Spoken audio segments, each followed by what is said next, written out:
Which question from your prospects and customers scares you the most? If you're like most business owners that we work with, you will probably answer, how much does it cost? Can I get a discount?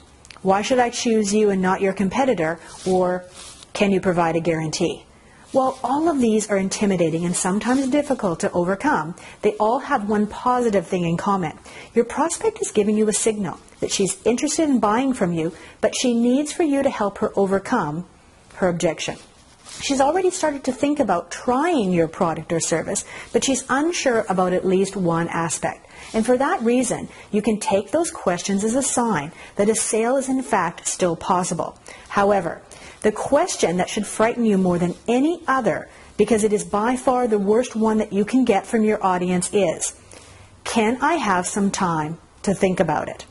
Thinking is counterproductive to deciding.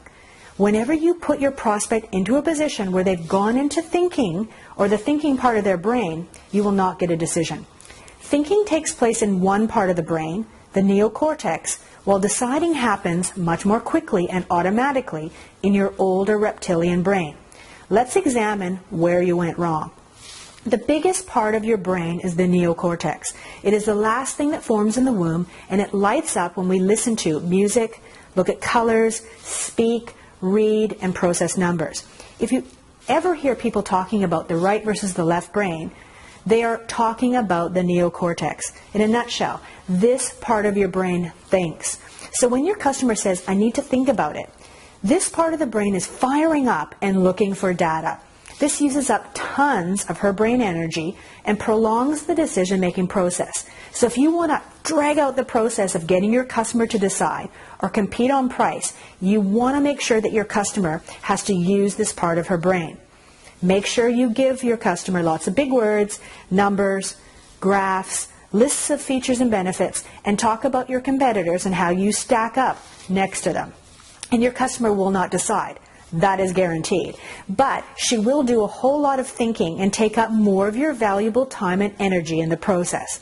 If you want to get your customer to decide, you must tailor and deliver your message to her old or reptilian brain.